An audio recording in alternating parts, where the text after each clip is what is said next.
Good morning, everybody, and welcome to the Effective Science Communication session that's being run by the Conversation Africa. I want to welcome you on behalf of the African Women in Media team. It's really lovely to have you here, and we really are so honored to be part of this session and to be considered by the African Women in Media team that we should be sharing our product and our concept with you and to engage with you over the next 2 hours. Thank you so much for being with us today. Just to give you a little bit of an introduction to our team. My name is Candice Bailey, and I'm the Strategic Initiatives Editor at The Conversation. I'm just going to hand over to the rest of my colleagues to introduce themselves. Maybe we can start with Pfungwa Nyamukachi. Thank you, Candice, and thank you to the AWIM team. My name is Pfungwa Nyamukachi, and I head up university partnerships for the Conversation. Really happy to be here. Adejuwon. Thank you, and good morning, everyone. Welcome to this session. My name is Adejuwon Soyinka. I lead the West Africa team for the Conversation Africa. Thank you. Thank you so much, Adejuwon. And we also have joining us a very special guest this morning. It's Dr. Connie from Uganda. Dr. Connie, I hope your video is on.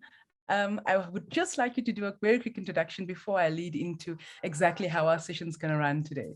Dr. Connie? Sure, Candice. Good morning, everyone. My name is Connie Nshemereirwe. I'm from Uganda, and I am a science and policy facilitator. I guess you'll find out more about me later in the session. Back to you, Candice. Thank you so much, Dr. Connie. Guys, just a little bit about how our session is going to go today. We've started a bit late due to some technical difficulties. Thank you so much for bearing with us and for being patient. We're going to make sure that we don't allow the conference program to overrun its time. So we're going to keep our session tight so that we do end at 12:15. The way we're going to work is that our session is divided into 3 sessions today. In the first session, we're just going to chat a bit about science communication, why it's important, what's the value of it, and what are the basics around science communication. In the second part of the session, we're going to hand over to Dr. Connie, who's going to talk to us about her experience of science communication, why it's so important, how she engages with science communication and makes it work for policy, how she does what she does on a daily basis. And in the last session, we're just going to tell you a little bit more about how you can engage in the science communication process, whether you are an academic, a media professional, or you're working in the civil society section of the world. And how you can use our product as the Conversation Africa to your advantage and to your benefit. So for the next session, I'm going to hand over to Adejuwon and Pfungwa, and they're going to take you through the basics of science communication. Thanks, Adejuwon and Pfungwa, over to you. Thank you, Candice. Well, speaking to a room of experts, so just how much of science communication basics can one pretend to be teaching? So basically, I think it's going to be, I would encourage us to have a more interactive session. And basically, just let's look at what is science communication and what will be considered to be effective science communication and why is it important. So one of the most recent public attitudes to science survey conducted by Ipsos, I'm sure some of us would know Ipsos, 72% of the respondents said they thought that it was important to know about science. Of course, it's important to know about science, and it is in fact important nowadays more than ever before, considering our recent experiences and even ongoing experiences with COVID-19, for instance. More than ever before, it's an important time in our existence and in our history to know about science, to appreciate science, and to understand science, and be able to properly interpret, science and whatever information comes out of science. And of course, we've all seen what would have happened if we did otherwise. For instance, with the barrage of misinformation, disinformation, that's come along with COVID and the management of information of COVID. For instance, a study published in the American Journal of Tropical Medicine and Hygiene reported that about August 2020, estimated that as at that time, about 5,800 people had been admitted to hospital as a result of false information on social media relating to COVID-19. Many people died from drinking methanol or alcohol-based cleaning products, which they wrongly believed was a cure for COVID. Of course, this was an estimate. The real figure may never even be known because in some jurisdiction, it's difficult to get the right data and to know exactly what has happened. So the WHO has been saying a lot about infodemic surrounding COVID-19 spread and how this has actually spread even sometimes faster and quicker than the virus itself, and even sometimes even deadlier than the virus itself. So the cost of misinformation, the cost of not knowing the right information and not getting the right information from scientists is actually massive, and it's not something that we would want to toy with. So put simply, science communication is just public understanding of science, public understanding of research, public understanding of the body of knowledge that exists in the academic world, and being able to translate that into language that people will understand, that people will be able to appreciate, and people will be able to properly interpret and make good use of them. And when we talk about science communication, it's based on the assumption that knowing more about science also translates into a higher level of trust and acceptance of science, and higher level of trust and acceptance of research and information and body of knowledge coming from experts on different kind of subjects. And there are various forms and ways by which you do science communication. Of course, it could be through something as simple as a press statement, a press release. Sometimes it could go as far as infographics, using data, sometimes data journalism. There are specialized research magazines, specialized research journals and websites, and, online newsletters. Sometimes it takes the form of a science festival or a conference where people present abstracts and present their research to peers and even to general public.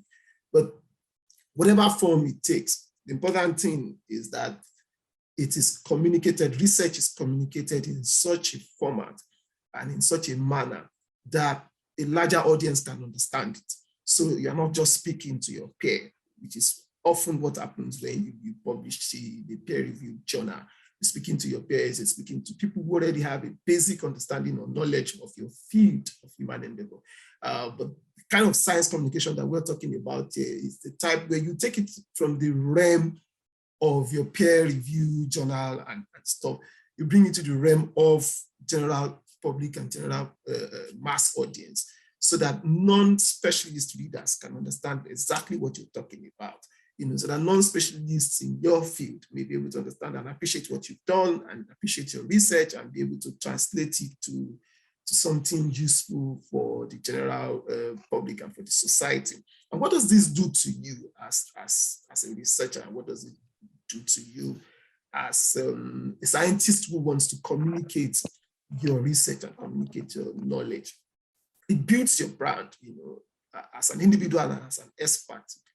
Creates and build a brand for you as an expert, in a particular field. You become the go-to person for anyone who needs information on that area of endeavor.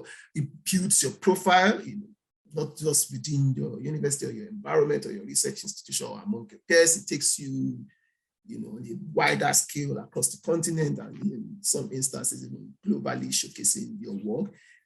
Contributes to improving your academic standing, obviously, allows you to share your knowledge beyond where you could reach previously and on your own.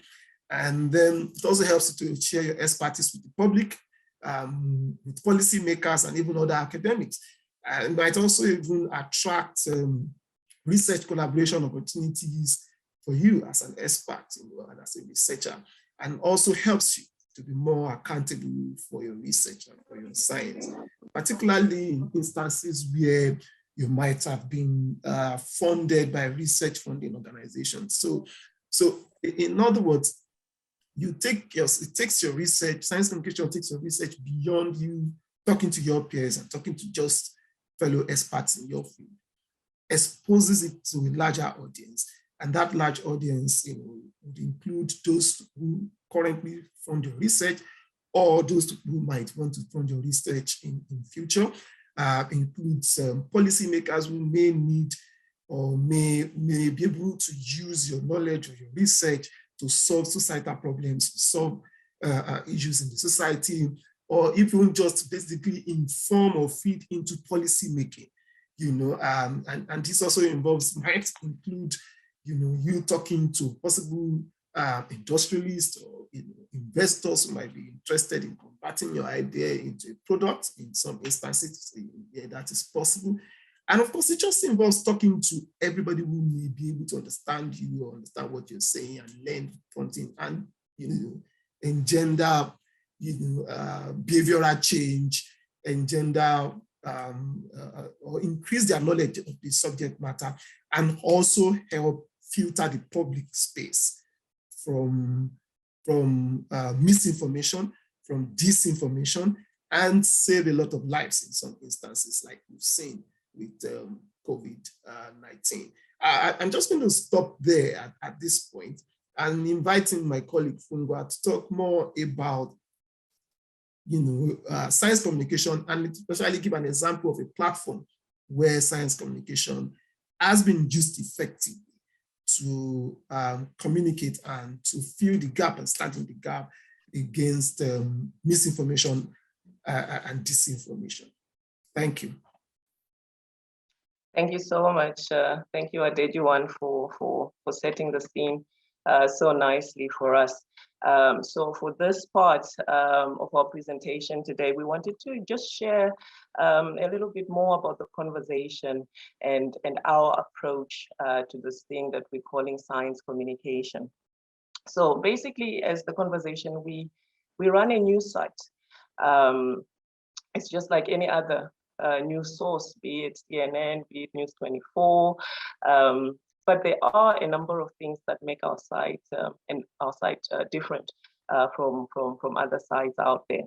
As the conversation, we are an expert-led channel, an expert-led platform, and that's to say that to write and be published on the conversation, one needs to be an expert in the subject area that they're talking about. To be published on the conversation, one needs to be a scientist, one needs to be an academic affiliated to a university or a credible research institute. That's the one.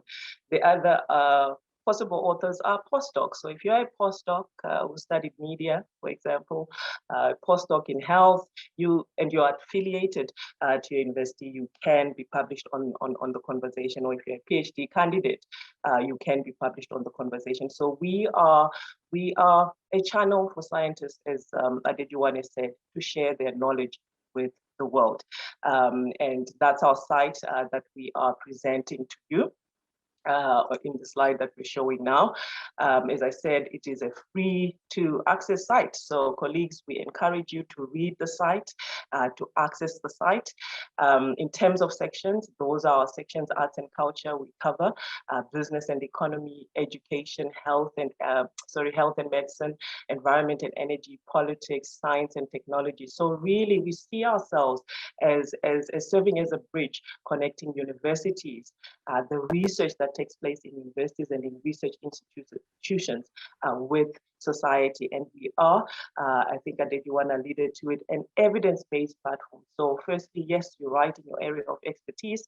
And then we always ask that you back up your facts as an expert. So if there are any claims made, we need to know where is the research that backs up what you are saying. So as a site, we are an expert-led site. We're independent. So you'll find that on our site, we don't carry any advertising. And really, it's in a bid to say we want to be free of commercial or political bias, and we really only touch.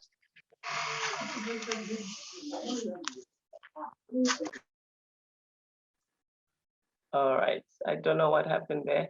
All right, so we are independent, and we really just, we don't take any advertising, and we stay clear of any commercial or political bias, and we really just publish or work with non-partisan organizations such as universities and independent government agencies. We are non-profit, for those of you who may not know. So we're a non-profit, and we're funded by our donors to do this work, which is really to demystify science and to really amplify the voices of scientists in society. All right, so in terms of just to share some numbers of things we've been able to achieve in the 6 years that we've been around, having launched in May of 2015. The slide that we're showing you now are just our key numbers. So we've had over 5,000 academics and scientists write for us since launching. And in terms of cumulative or combined numbers of articles, just over 7,400 articles that we've published so far. So largely we are a written platform.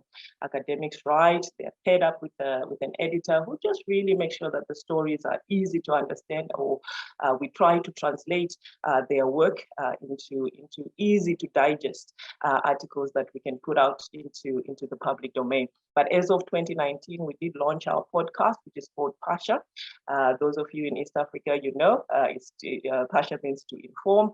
And on our podcast, we've had now just over 170,000 listeners who are tuning in. But in terms of the big numbers, which are right at the top, I'll start with the 900,000. As the conversation site, on a monthly basis, we now attract 900,000 to 1 million unique readers that come to our site to read what scientists are writing, what experts are putting out there directly on our site. But our authors do publish under what we call a Creative Commons license. And what that means is the media are free, are welcome to republish their work. So through republishing, as the conversation, we now reach on a monthly basis 2.5 million readers that every single month. And I think for us, it tells us to a number of things in terms of our work. The one is obviously on the author's side, which is to say, I think science itself, universities themselves did recognize there was a gap in the way they were communicating science.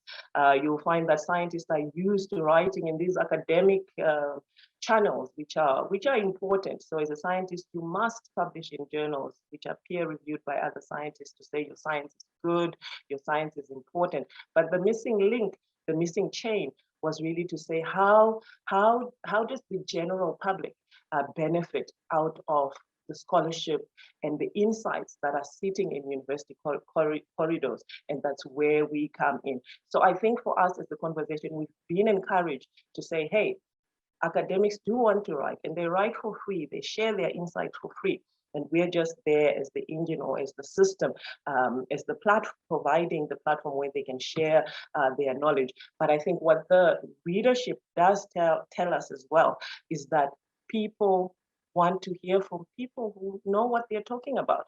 And for us, it's been encouraging to really just stand in that gap and provide that bridge. On the next slide, we wanted to just share some of the media republishers, and some of you may be in the room who are utilizing our content or utilizing the articles that the scientists write and the work that we're putting out there. On our books, over 600 republishers so far who are using the articles. We actually have an audience development team that keeps relationships with these other media channels out there. But of course, News 24, Punch, CNN, Ripples, they've got their own editorial guidelines that guide the kind of content that they pick from our site and put it onto their own sites. But we wanted to highlight also that 95% of the articles that we publish daily are republished by at least 2 other media republishers. And for us, it speaks to quality, that the quality of the articles is good.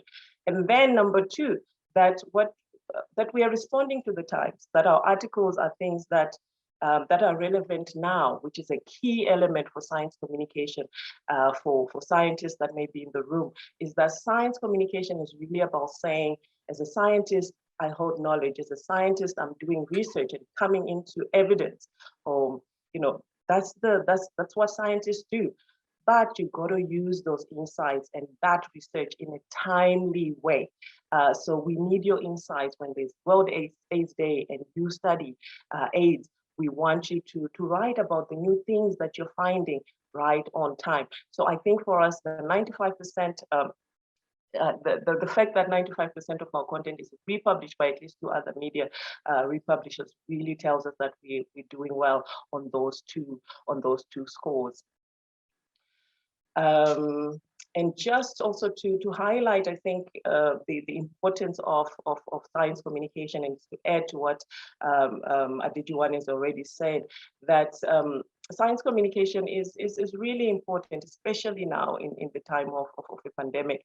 But what we do as the conversation is we do what we call an author survey, where we ask our authors, what has been the impact of your articles that you've published with the conversation? So very specific questions where we say, share with us outcomes that you've experienced. And 48% will say, hey, I was republished in my local newspaper, which is local visibility, which is important, which is it really just speaks to the point that if you're republished in your local newspaper, this is where your knowledge and insights are needed, and so people can tap into you as a resource. And then 62% of our authors have reported back that they were interviewed on radio as a result of publishing with the conversation, which is really just amplifying that message. And 10% saying, hey, I was invited to a policy table to input. So science communication is important in the sense that it really starts to ignite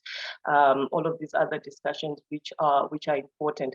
Evidence-based policy making is important, especially so in Africa, and we need to have our scientists out there sharing what the evidence that they hold with relevant stakeholders, especially in policy making. And then 22% saying, hey, another researcher found me and said, can we work together? So really, these are just some of the ways in which, as the conversation, we are working.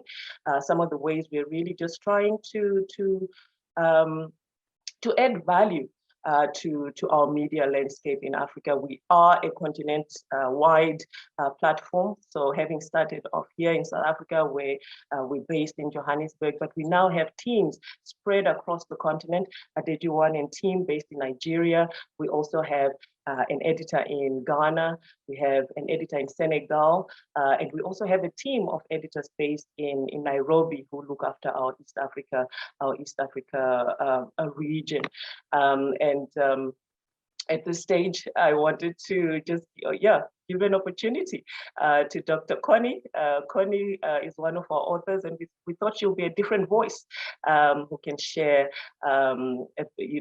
just a little bit more about her experience with publishing with the conversation, but also as a scientist more broadly in this area of science communication. So Connie, over to you.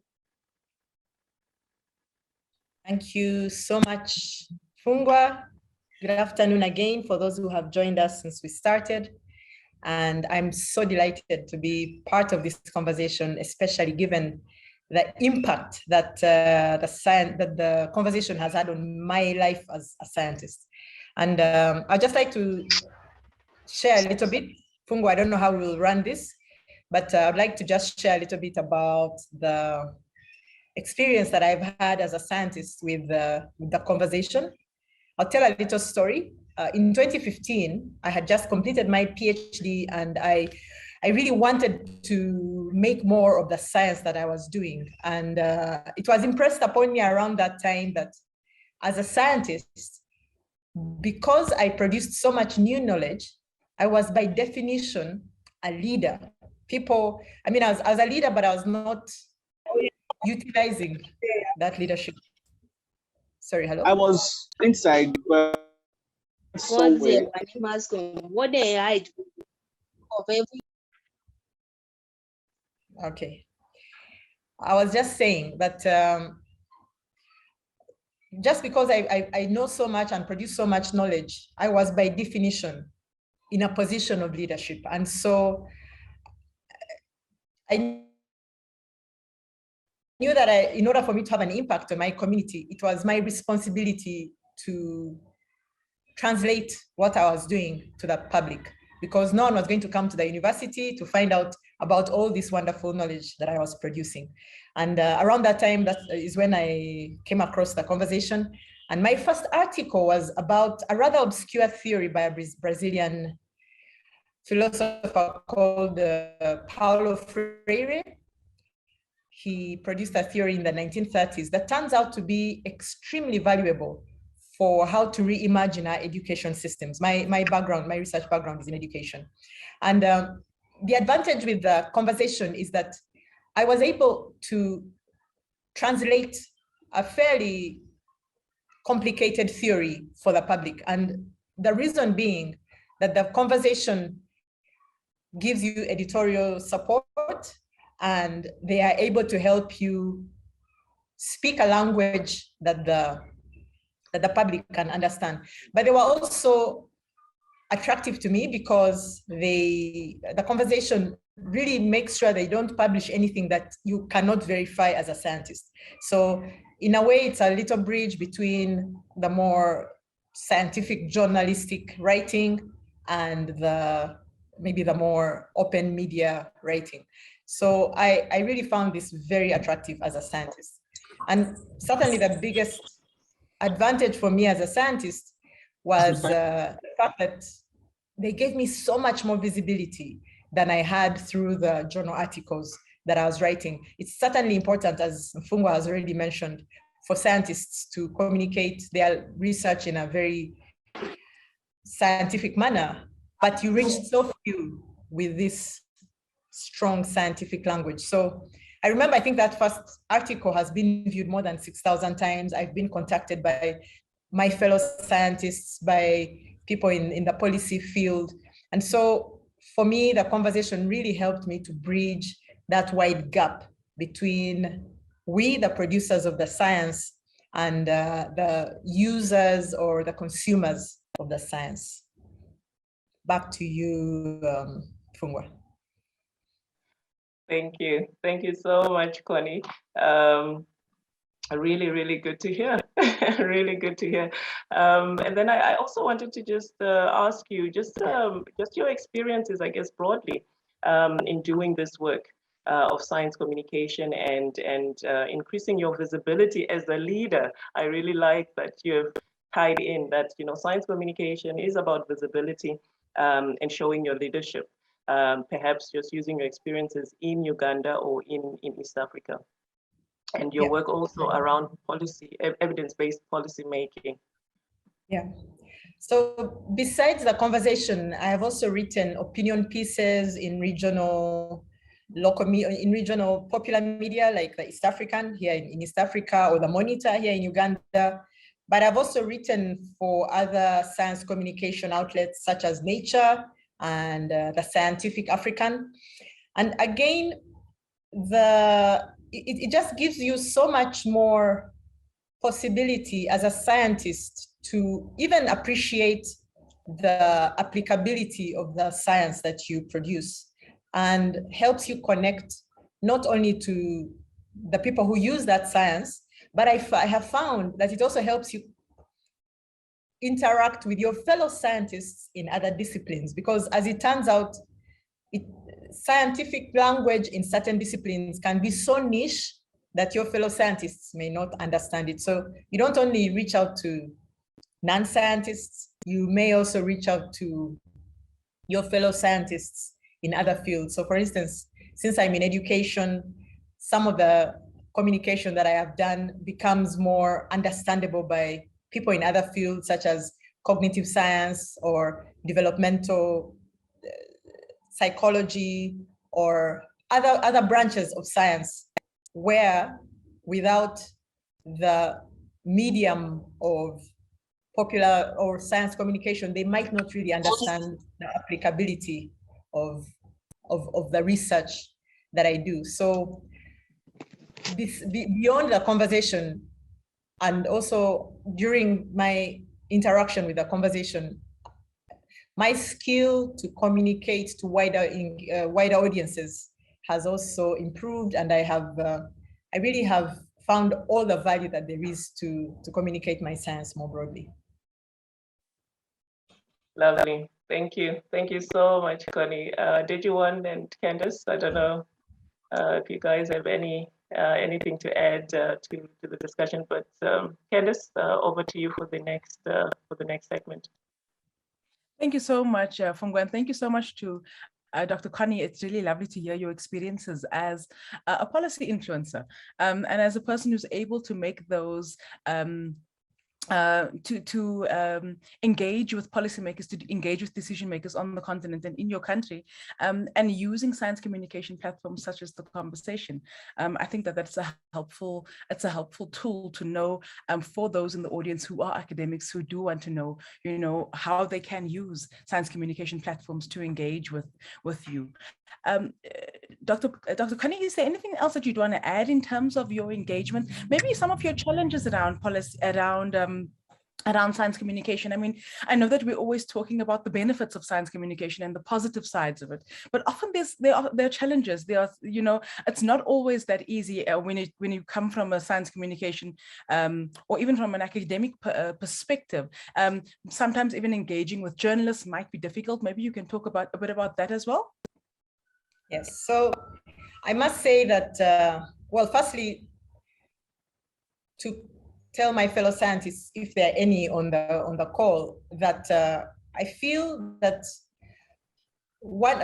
we do science out of a desire not only to understand the world around us, but also to have an impact and to change the world around us. So it's already an inherent desire for us to have our science out there, and science communication is a great vehicle for that. However, in academic circles, it is a bit challenging to do science communication for two reasons. One being the language that we use is really not suited to communicating with the public. And actually, many scientists have the attitude that the public should just understand what I do. So it's a very superior attitude towards the public, and it is something that really does not promote the value of science in the public. I'll give a very small example. During this COVID period, I came across a lady who was saying that she will not be vaccinated because she doesn't think vaccination will help. And I asked her why, and she said, well, looking at how COVID spreads, so she believed that COVID, because it appeared that you got COVID from being near a person who had COVID, in her view, COVID was something close to a demon. So a demon that just moved from one person to the next. She had no concept of anything called a virus or bacteria or how disease spreads. And yet, well, she hadn't gone very far in school, but we really failed to appreciate the extent to which the public is unable to connect to the outputs that we make as scientists. But I was saying that one of the challenges is that we don't have the language to communicate. And so we have to learn how to communicate science to the public.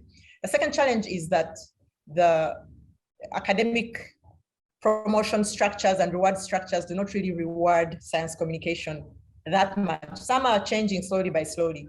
And yet it takes quite a lot of time to write a piece and just as much.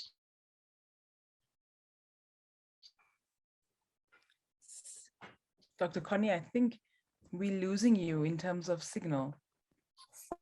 So the fact that it's not that reward, that they don't have the skills to do it. So, but on the other hand, I find actually, Candice, that journalists are always very open to us writing for them. Whenever I pitch something to a local media house, they always receive it with open arms. But unlike the conversation, of course, I have to write it myself, and there's not as much support in the way of language and what I can and cannot write. But still, I've learned a lot in my interaction with the conversation. Dr. Connie, I've got one last question for you, if you don't mind, just for the journalists in the room, because obviously we've got a bit of a mixed breed. We've got journalists, we've got civil society members, and we've got academics. For the journalists, can you give us 2 or 3 tips in terms of when journalists are communicating with or engaging with academics, how they should be? Are there any tips that you've learned over the past few years that can help them in terms of how they should be knowledgeable? I mean, one of the things, just to, while you're having a think of this, and I am putting you on the spot, so I apologize, but I mean, one of the things that the conversation does is we never assume knowledge. So we try to say, never assume that your reader knows about your specific area, whether it's COVID or malaria or it's a zoonotic disease that you're talking about. You never have to assume that so come in as the that you interviewing the expert, but understand that. So maybe there are some other tips that you can think of that you can give journalists who are pursuing academics and how they should go about this, if I could put it that way. Yeah, that's a rather difficult question because I'm already so open to journalists, to working with journalists to write. I mentioned earlier that many scientists actually think it's not their job to simplify the science that they do. And so I think one piece of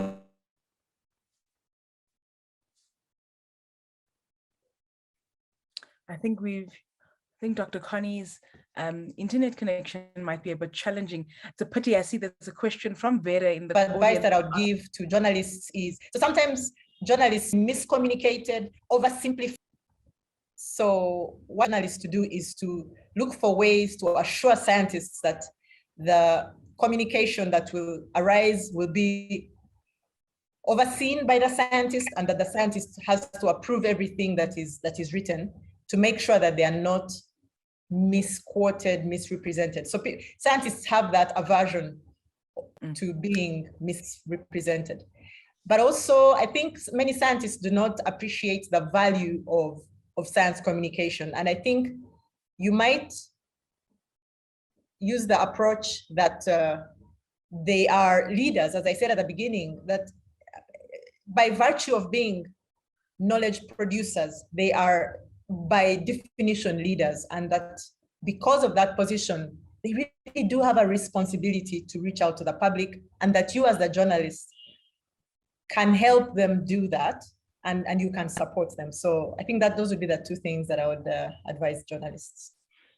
Thank you so much, Dr. Connie. There's just one little question from the audience, and I'm gonna ask you to bear with us. I'm gonna read it. It's from Vera Okeo. She asks, please ask Dr. Connie whether she has whether her peers look down on her for her openness to work with the media. Is that also some of the challenges that you experience as an academic and a researcher who's willing to work with the media? Yes, I'm afraid so. I'm afraid that the work that I do in translating science for the public does not appear on the same level as this communication in science journals. And as a scientist, I've had to develop a fairly thick skin to that, but also to keep my mind on my mission, which is to make a difference in society. And I mean, in the end, I just ignore it. But yes, I'm afraid the output, as I already mentioned, is not looked at as valuable as that is in journals. But I don't really mind it because I know that it has really a lot of impact all the same. Yeah, and it's still beneficial. And in fact, you are going to be influencing not only the academics, not only the people on the street, but also the academics and the discourse and the narrative, and making sure that you, as a Black scientist in Africa, can share your voice. And I think that that's really important. Dr. Connie, I'd like to say thank you to you for joining us in our session today. I know that you have to leave us, so I'm going to excuse you, but thank you for sharing your insights with us today. Thank you so much, for being Candice. part of us. Yes, thanks, appreciate it. And all the best to you at the conversation as you continue on your mission. Thank you so much, Dr. Connie. Perfect. So that was Dr. Connie. And just, I mean, as part of us chatting about how you can be involved in science communication initiatives, and obviously, as the Conversation Africa, our main aim is to ensure that you engage with us and with our platform. But as Adejuwon and Pfungwa mentioned earlier, there are many other science communication platforms that exist in the world that you might want to engage with and you might want to use to your advantage. And that's often why science communication is there, is to democratize knowledge. So we're just going to move on to the last part of our presentation, and that's looking at how you can get involved in science communication initiatives such as the Conversation and how it can benefit you. The point of our session, if you've just joined us, is that effective science communication, how everybody can benefit. So we're just going to chat to you, and we've put you in different clusters in terms of whether you're working in the media, whether you are an academic, or whether you are working in the civil society sector, how you can benefit from the Conversation Africa. And I'm going to move over to the last part of the presentation. So let's start with academics and how you can benefit. As Pfungwa gave you the model of the conversation, she explained to you how we work. Primarily, just to reiterate what Pfungwa said, is that we are there to take academic research and put it in the public domain in a user-friendly way. We're there to make sure that people know what's happening in the universities and how they can use it. So the best way for you to engage with us as an academic is to be part of the narrative. Sign up as an author like Dr. Connie did. Share your work, share your research with us. Share your research not only with us, but with the world. Tell people about the work you've been doing in academia, in your university, in your institution, and how it can benefit them.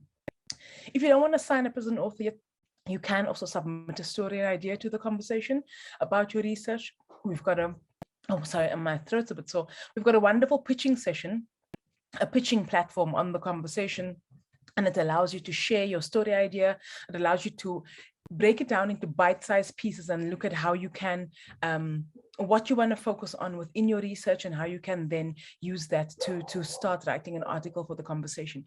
Just to let you know, I think Pfungwa might have mentioned it a bit earlier, all articles that are published on the Conversation site are not longer than 1,000 words long. So our articles are only between 800 and 1,000 words long. And that's because we believe that everybody should be able to understand or should be able to communicate the research within those 1,000 words. So from an academic perspective, it seems a little bit longer than an abstract. It's not in a technical format. It's in a very simple to read format so that normal, ordinary lay people can understand it, non-scientific audiences can understand it. So think about working with us, and I want to encourage you, as Pfungwa did earlier, to go onto our site, read our site, and see how easy our material is, how easy we've worked with our academics to make that material accessible to the public. Our platform and our model is completely collaborative. We work with the academics. We make sure that they have complete control over the articles. Like Dr. Connie said, we engage with you on a one-on-one basis to make sure that you are happy with the way the content comes out. So please feel free to then be part of that process and put your research on our platform in that way. Another way that I want to encourage academics to work with us at the Conversation is to invite us to your institutions, to provide you with a presentation, to tell your colleagues about our science communication platform and why it works. Pfungwa mentioned it earlier, we are a continental-wide platform. We exist to ensure that everybody can access us. So we are trying to grow our audiences across the continent, from Sudan to South Africa. And we're trying to make sure that everybody can have access to that platform, whether you're an academic or an ordinary citizen in a country. So invite us to your university. We'll tell you about our science communication platform. We'll tell you about the Conversation. We'll tell your colleagues how they can join us, how they can sign up. We are completely free. There's no cost attached to us to write for us, to read us. There's no cost attached. So it's lovely for you to be part of the Conversation family as an academic, and we really do encourage you to be part of that family from an academic perspective. If you're in the media, there's also a benefit for you in terms of how you can benefit from the Conversation. So, and there are two. The first is, I'm going to touch on the last part of the presentation. It says republish our material. And that's in line with what Pfungwa spoke about, our Creative Commons model that we work under. All the articles that are published on the Conversations website can be republished, whether you're running a small community newspaper that only goes into your neighborhood, or whether you're running a big multinational newspaper or website or media platform, whether you are in TV, whether you're in radio, whether you're online, you can use our material, you can reference our material, you can use it for story ideas. So come and republish our material and share the material that we have. We do have republishing guidelines, and they are on the site. They're very easy to follow. We've got a republishing team that will make it very easy for you to engage with that, with the material, and make sure that you republish it correctly. But also, as a media person, you may find that Pfungwa mentioned it earlier, we've got 7,000 articles written by 5,000 academics. So those 5,000 academics are there and ready for you to be used in your articles. So we've got a wonderful little a mechanism on the conversation, or a tool on the Conversations front page. It's an expert database search. So you can search for an expert across any database. You can search for it on any topic, on any field, in any country, and our search engine on our site will allow you to find that. So use that to change the narrative, to make sure that you change the voices that come out, that you use on your platforms as media people. Obviously, we need to be cognizant as journalists, and I'm a journalist. We need to be cognizant of the voices we put out there, making sure we change the narrative, making sure that we use other voices that are not always the same voices. You know, sometimes we get, we build contact bases as journalists, and we get stuck in our contact basis because it's easy to go to a specific person to get a quote, to get a comment, and to get, you know, to finish your story off. I want to encourage you to come into our expert database, search for your topic that you're working on, and you'll find that we do topics across every single across a range of topics. As Pfungwa suggested, there's 7 areas, but you'll find every single topic that you can think of, we've covered it on the conversation. So use our expert database to inform your stories. You can have them as TV guests, you can have them as radio guests. If you need help in getting hold of them, you are more than welcome to reach out to us at the Conversation. As the Conversation team, we will share the contact details of academics. We'll reach out to them and ask them if they're willing to be part of your story and facilitate that engagement with you. So there's a really nice way for you to engage with new experts that are on the continent, that are ready to speak about their research and how it works for you. And the last part is really, as civil society people on the continent, you know, there's been a lot of research that's been done looking at how civil society have an important role to play in terms of disseminating information and making sure that the general public understand how knowledge can benefit them, that can be used for their own benefit. And for their own decision-making purposes. Our tagline at the Conversation is that we democratize knowledge. And I'd like to believe that civil society organizations have a responsibility in this way as well, that they democratize knowledge. So I want to encourage you, I want to invite you into the Conversation Africa family to say, help share our material and help democratize knowledge with us. Be that whether you want to share the articles on the site through your networks, so you can share it via WhatsApp, you can share it to your networks, you can share it on your own websites, but you can also be part of our programs. We are trying to run various dialogues at the Conversation Africa, where we make sure that we encourage discussion around important topics. So I want to encourage you to do that. We've got a WhatsApp line where we do share COVID information so that we stop misinformation around COVID. So I want to encourage you to share that, sign up to our WhatsApp lines and share that. But in general, be part of our conversation and be part of our family in terms of making sure that people understand how they can be part, you know, they can benefit from the information on our site.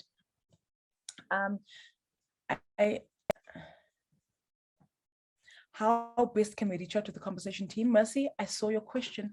I think I'm going to the last slide, and I want to encourage us.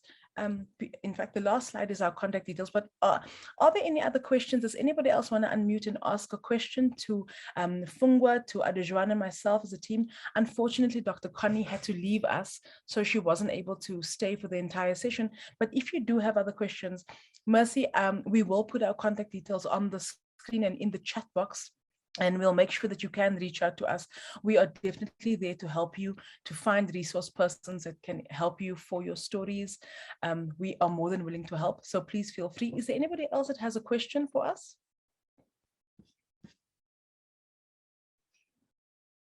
It's a pleasure, Mercy. Yeah, I could, I was just reflecting on what Dr. Connie said earlier on about the support that she gets from the conversation compared to when she's writing for other media. So could you walk us through how you support people in their writing for your content, particularly those who are maybe not so experienced in writing for media content? Thank you very much, Dr. Nyamisi. That's a wonderful question. And I think I want to invite Adejuwon and Pfungwa onto the screen as well. They might also have some insights that they want to add. I'll walk you through the process that we do with academics. And basically it starts with us developing a pitch with you. Sometimes as an academic, you've got an idea, you've got a 15-page journal article that you think, oh, this is going to make a wonderful article, but I don't know how to make that happen. And what we do at the conversation, we work with you one-on-one, with academics one-on-one to say, okay, let's find a focus area that we want to work through in this article. So there might be something that pops our interest more than yours, or we can see there's something that really it resonates with our audience, or that might make a good story. You know, it's called the so what factor in your research. So why you did a specific piece of research. We will then work with you to develop that story idea into a brief, if I can put it that way. And that brief will then guide you in terms of how you will write. We do give our writers, our academics that work with us, we give them a few tips, such as keep your sentences short, avoid acronyms, avoid jargon, for example, explain terms that you think might be complicated. So we give them some tips, and we also give them a deadline. So it'll be a deadline that they would be able to work towards. And we'll agree on that deadline to say, maybe it's in 2 weeks' time, or it's in 2 months' time, because you might have a heavy workload. When you have that deadline, you then go off and write the first version of your article. And that is then your own thoughts. You put it in. We ask you to, as Connie suggested earlier, we ask you to link to your journal article. We ask you to substantiate facts that you've put into the article. And when you've submitted that to us, we go through the editing process. It's a rigorous editing process. Adejuwon would be able to tell you a little bit more about that. He's an editor, he's the regional editor. But it's a rigorous process. It goes through about 3 different sets of eyes at the conversation. So it's not only one editor that looks at it, it's the section editor. It's potentially a second eye who will give some advice. It's a senior editor as well. So it goes through various eyes, and we do various things. We put in paragraphs, we put in subheadings, we make sure that the sentences are understandable. And we do the editing that a journalist would do to make it look, to be palatable, if I could put it that way. Once we've completed that, we send it back to you as the academic to say, are you happy with what we've done? We may have some questions that we want you to clarify. So we ask you to work through those questions. And when you're finished with that and you're happy with our editing process, we then ask you to approve it. And only when you approve it do we then publish. So it's a completely collaborative process. It's completely involved. It's hand-holding, but it's hand-holding in a good way. I think we try and make sure that you as the academic can provide your expertise without feeling the burden of having to figure out how to do science communication writing. I hope that answers your question, Dr. Nyamisi. Absolutely. And I was also thinking particularly for the students, because I know we've got a few of the students on the call. So do you only accept content from PhDs, from professors, or do you also accept from students as well? Maybe I can ask Adejuwon to handle that question. And Adejuwon, maybe you'd also want to just chat about how we go about getting copy from different universities and stuff as well. Thank you, Candice, and thank you, Dr. Akimbobola. Well, I think it just pictures as a typical newsroom, right?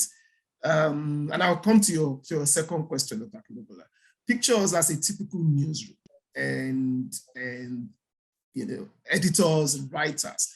But in this instance, the writers are the experts, are the academics, are the researchers. So you've done your research and you've pitched an idea with us, and we've looked at that idea and we're trying to help you turn it into an article for mass media, basically. So imagine that we approach it, basic journalism approach of inverted pyramid writing style, and we're looking at what is the most important point from this research outcome. What did you set out to research, and what did you find?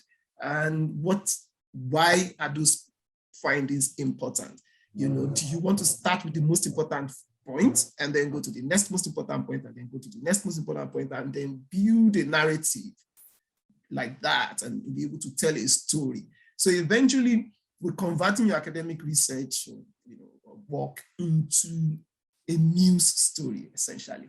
We're converting it to a news story that can be publishable by any media organization anywhere in the world. And that, in fact, we always pride ourselves at saying that the average 17-year-old would be able to read and understand what you've researched and what you've done. So that's when we know that we've communicated. And speaking in terms of who can write for us, so our basic rule is that you need to have a PhD to be able to write for us. Again, it's tied to the way I started in answering the question about imagine us as a typical newsroom.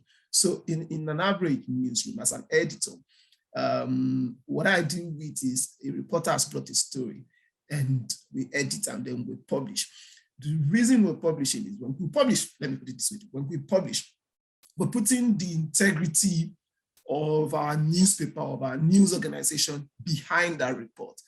And if anything goes wrong, I'm able to stand and say as an editor or as a publication that we stand by the story presented by our reporter. Why? Because we believe our reporter, because we know our reporter has integrity, and we know our reporter is professional, and reporter has been on the field and gathered the report. Now, flip it to this scenario.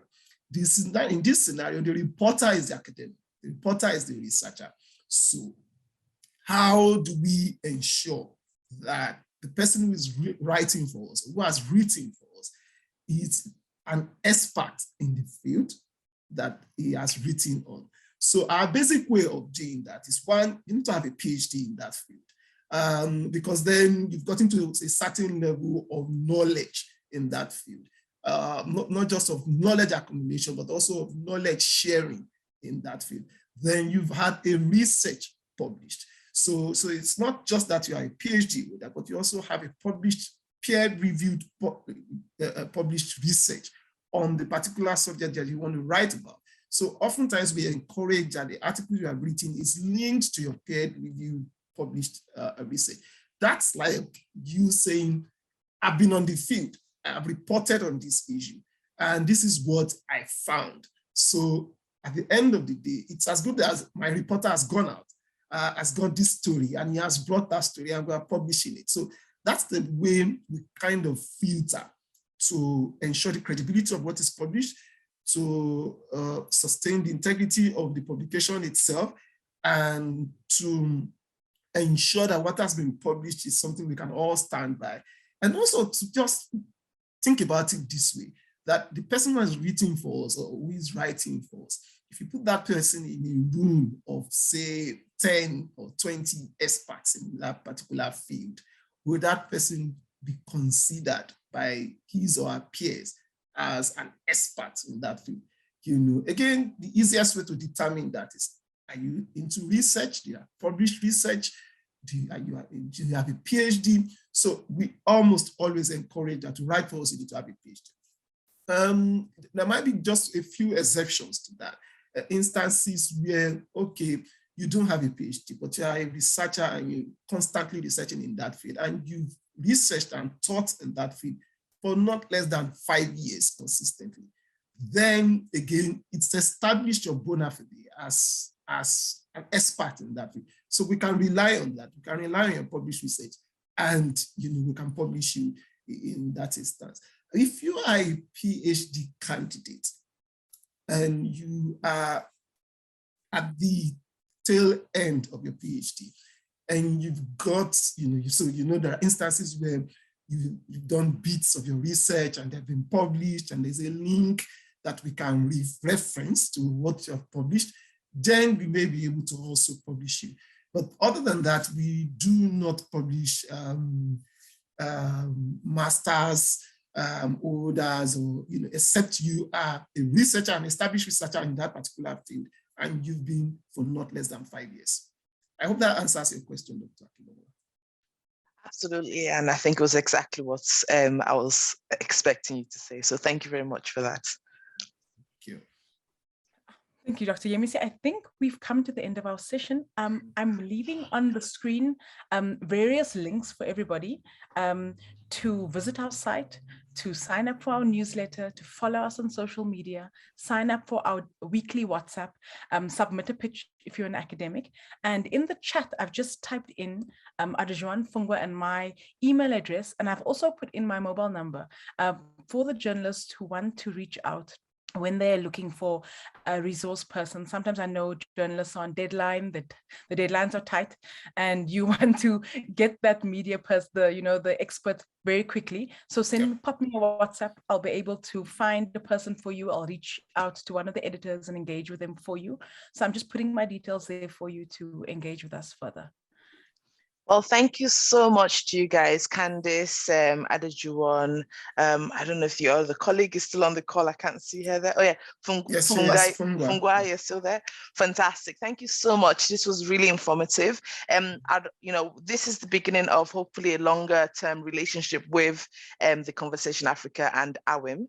And we hope to be doing maybe a few more events like this throughout the course of next year. But do sign up to our newsletter so that you can hear more about the things that we'll hopefully be doing together, particularly to support women academics in, giving visibility to their research and to themselves as well.